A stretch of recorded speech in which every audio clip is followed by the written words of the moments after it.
този месец ще се отбележат 90 години от рождението на тракийската певица и по този повод разговаряме с дъщеря й, Стефка Здравкова, която е и председател на фондация Кичка Савова, за да разберем с какви инициативи ще отбележат тази годишнина.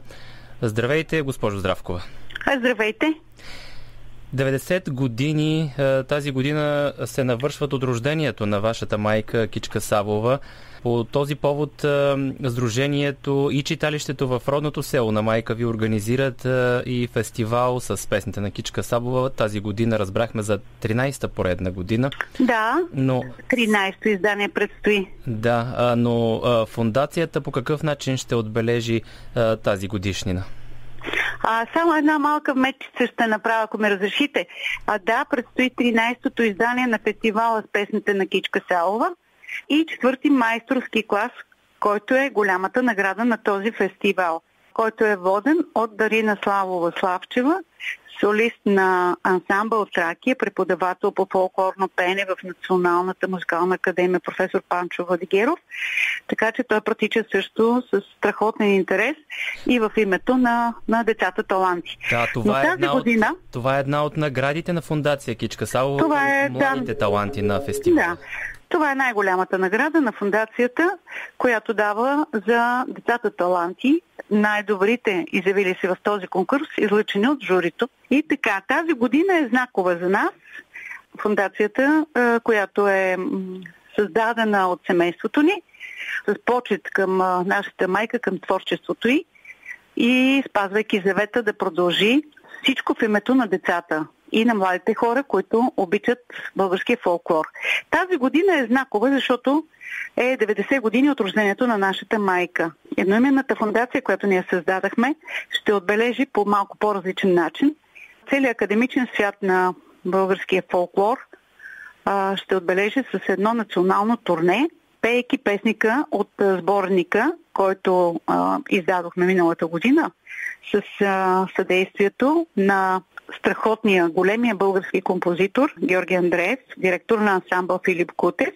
Някои от тези песни ще бъде разучена, излъчена и така ще има едно национално турне, което ще обхване цялата академична общност, двете музикални академии и всички училища, които се занимават, които изучават българския фолклор.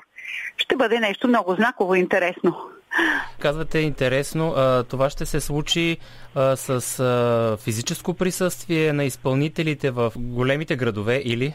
Не, те ще заучат песен от този сборник и всяко училище, което е профилирано в български фолклор, ще излъчи свой ученик или студент. Вече сме започнали. Дарина Славова Славчева като преподавател направи страхотен концерт по този сборник. Беше уникално приет от цялата българска общност.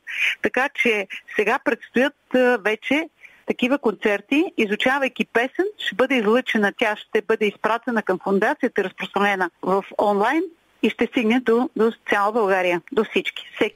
Всяко училище ще излъчи свой представител в името на тази 90 годишнина на моята майка. Това ще се случи в различен период от времето, няма да е всичко наведнъж. Не. Цялата година ще мине под знака на тези на 90 години от рождението й. И ще бъде отбелязано точно по начина, който тя би била много щастлива с младите хора. Ще пеят песните й. И не точно само младите хора, а това, което тя си мечтаеше, тези, които изучават народно пеене. И затова се обърнахме към академичната общност. Започваме с това. Много мисля, че ще бъде интересно и приятно да го чуят всички, които обичат народните песни и в частност песните на нашата майка. Разбира се, това е наистина една доста интересна идея, която ще се опитате да реализирате. Кога ще бъде първото представление, първата изява на изпълнител? Дата не мога да посоча, когато ще стартираме, но искаме да изненада. Очаквайте всеки момент това да се случи. Честно казано, началото беше поставено от Дарина Славова Славчева като преподавател. Тя направи един страхотен концерт по този сборник. Тя беше първата, която го направи. И решихме така да бъде, да продължи свещичката е запалена, Нека да гори навсякъде и нека да, споменавайки майка ни, споменавайки нейното творчество, да си запазим българския дух, българската душа, нашата идентичност, защото по-добър начин за това, според мен, няма.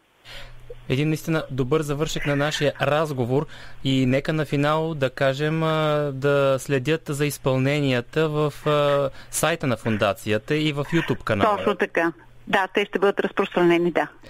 Добре, благодаря ви за този разговор и пожелавам успех. Благодаря ви сърдечно. Успехи на вас. Уважаеми слушатели, разговаряхме с Стефка Здравкова, дъщерята на Кичка Савова и председател на фундация Кичка Савова.